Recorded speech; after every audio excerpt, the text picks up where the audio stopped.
Well, it's official. The S&P 500 has fallen into correction territory after falling by more than 10% from its record highs that it set back on February 19th. The stock market's kind of a funny place because it's the only place on earth where when things go on sale, people run out of the store screaming in fear and in panic. On this YouTube channel, we do the extra research, and right now, to me, it looks like the markets are selling off when really they shouldn't be selling off. In my opinion, there's not much to be worried about right now. And in fact, this isn't a rare occurrence, contrary to popular belief. The average intra-year pullback in the stock market is 14%, and that dates back to 1980, meaning that every single year, on average, there's a pullback of 14%. But at the end of the day, the S&P 500 on average has risen 10.3% annually since 1980. This isn't a rare occurrence, and in fact, there are many time periods where the markets get into panic mode and wrongfully sell stocks off. A stock market correction only turns into a bear market when the sell-off exceeds 20%, and there's only been 3 time periods in history where a bear market has occurred without a recession alongside of it. That is 1962, 1987, and 2022. Usually when you just have a correction, it's fears of a recession, but most corrections end up recovering relatively quickly because most times when investors are fearful of a recession, the recession is a no-show. But it is possible that this will be just the 4th time in history where we surpass the 20% drawdown without a recession. What are the markets fearful of right now? What's causing the weariness is that Trump's tariffs are not just a bargaining chip to unlock free trade across the globe. As every new day passes by, it's looking more and more like these tariffs are more of a trade barrier than a short-term bargaining token. And that's a problem because it risks U.S. inflation and economic growth slowing. So the fears in the stock market have been of a stagflationary time period. High inflation and a weakening economy, meaning the Federal Reserve can't cut interest rates to stimulate the economy because that would just result in inflation going even higher. It's a very problematic time period, and I think the markets are kind of misguided here. Sure, since the Federal Reserve first cut interest rates back in 2024, inflation has been back on the upswing to the absolute shock of nobody. But now all of a sudden we have tariff fears stacking on top of this problem. Investors fearing that at the end of the day, tariffs are going to lead to even more consumer price inflation. I'll show you some data in a minute that actually refutes that claim. But let's focus on the inflation data we got this week. Just yesterday, we got an update on consumer price inflation, and this morning we got an update on producer price inflation. We talked about this just a couple of days ago, how we thought these inflation readings would come in soft, lower than expected, and that's exactly what we got. And we thought that the markets might kind of bounce back on that positive news, and they did. Until today, the markets sold off even further. This is a very bumpy road, and it could continue on into the summer easily. Now, I think most of the pain is behind us because the stagflationary fear right now is kind of being taken back out of the equation. It looks like inflationary risks have been lowered, and when we look at what's forecasted for next month's CPI and next month's PPI, we're going to get even lower readings than the readings we just got this week. So inflation looks like it's back on the downtrend, which is a very positive thing, and it reignites that Fed put, where the Fed has the ability to cut interest rates to stimulate the economy if any cracks start to show in the economy.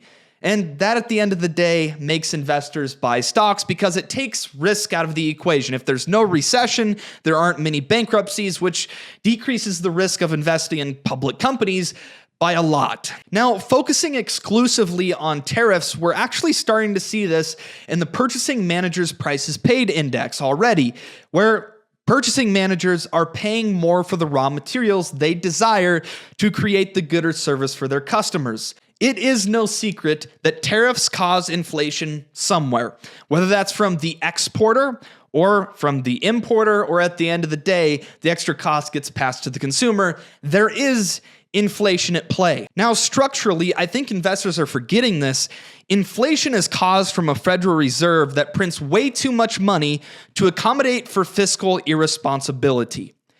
Tariffs are not a structurally embedded inflationary problem, and any inflation that gets passed to the consumer would be a one-time price increase. And at the end of the day, we can look at this, we can look at the data and see that tariffs back in 2018 and 2019 did not cause consumer inflation. The Purchasing Managers' Prices Paid Index shows this back in 2018 and 2019 during the first round of Trump's tariffs, where prices paid ballooned. But if we look at PCE inflation or any inflation data you might choose, you'll see that consumer inflation actually was downtrending during this time period. And that's because our economy encourages competition. If there are two companies that produce or provide the same good for the consumer, and one of those companies passes on the cost to the consumer and the other doesn't, well, that one company that passed on the cost is going to lose a lot of business to the company that just ate the extra cost in their profit margins. And now more than ever, our corporations have the ability to eat extra costs in their profit margins because profit margins are at all-time highs, and they've been uptrending since the early 1990s. Now, if the stock market wants to keep selling off, bring it on. I'm going to keep buying stocks. I actually almost timed the market top perfectly. January 27th, I mentioned how I was shifting my market outlook to short-term bearish. I hedged my portfolio with short sells on the Magnificent Seven, which are now down 20%. They're actually in a bear market. And I also short sold Palantir. The problem is I didn't hold on to those hedges long enough, but beggars can't be choosers. We've since then plowed all of those gains and the principal back into the companies that I love. If you want my buy and sell alerts and access to my brain and companies I think are bargains right now in the stock market, scan the QR code on the screen now, which will take you directly to my Patreon page, or you can hit the join button located right next to the subscribe button here on this YouTube channel if you're on a computer. So tariffs and inflation caused by tariffs is one thing that's worrying the markets right now, but the other side to the coin is the fact that consumers, at least based on the data we've gotten in 2025 so far, are kind of falling through. Consumers are not as strong as they used to be, and that is worrying investors that, well, the economy might also fall through. At the end of the day, consumers drive the economy because they're the ones that spend and save and invest in this economy. The chart on the screen here shows you a basket of consumer discretionary stocks, and this paints the entire picture. Consumer discretionaries are down by basically 20% in their own bear market. And I actually saw this on CNBC today. 74% of consumer discretionary stocks are down by 20% or more. So clearly right now, investors are worried about the consumer, and rightfully so. That's what the data is telling us. But again, the data here is somewhat misleading. What the markets aren't realizing right now is that January was the coldest January since 1988. And record cold makes people stay indoors, and believe it or not, it actually leads to less hours worked in the economy. We can actually see this in the data, but this is a less followed data point, which is why the markets aren't necessarily aware of it.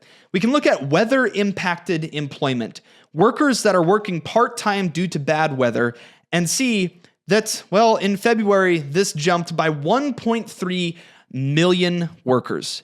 Absolutely crazy. So here we have to ask ourselves, is weather a structural economic problem, or is it a temporary thing that should reverse itself and workers should get back to work eventually once weather improves? I think the obvious answer is the latter there. If you really want to know what drives the economy, we've kind of already talked about it. It's the consumer, but it's the consumer's income growth. And there's three things that impact that.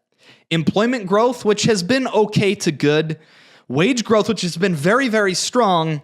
And then the third variable is total hours worked, which has been weak so far in 2025 due to extremely cold temperatures in the month of January and to start the month of February.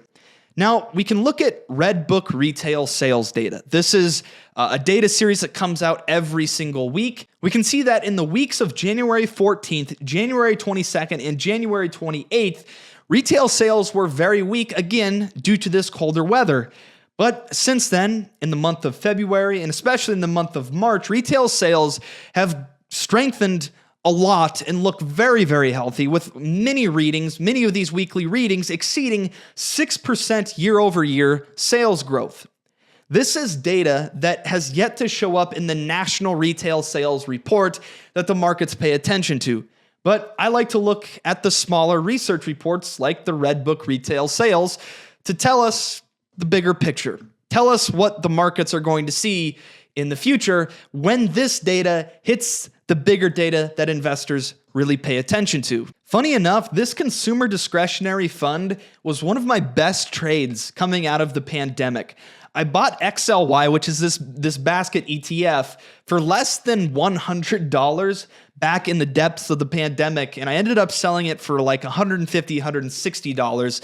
Obviously, I could have held it longer and done very, very well, but again, common theme, beggars can't be choosers. I took my gains and I plowed it into other companies that I really, really love for the future. So today we've established that the Fed put might be back. If inflation continues to cool off, the Fed will have the ability to cut interest rates if cracks start showing in the economy. That's a very, very good hedge for investors to have. It's a good backbone for the stock market to have. But for how long will this tariff madness continue? Because it might not be about the inflation, which is what we talked about today. It might be more about the global economy slowing down as global trade slows down. Because again, these tariffs are much more trade barriers than encouraging free trade right now. Clearly, the markets are very pessimistic. They think this is going to continue for a long, long time. I myself believe this is going to cool off.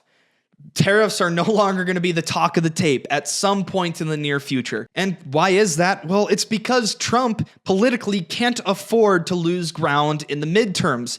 If he keeps talking a big game and keeps talking rough and stays aggressive with his tariffs, slowing down the global economy and thus making investors fear and making the stock market fall in value, hurting everybody's retirement portfolios, he will lose voters in the midterms. Politically, he can't afford to do that if he wants to accomplish everything he has set apart to accomplish. Sure, he's talking a big game. He wants to replace the internal revenue service with the external revenue service, but that's kind of asinine. That's nearly impossible if you do the math.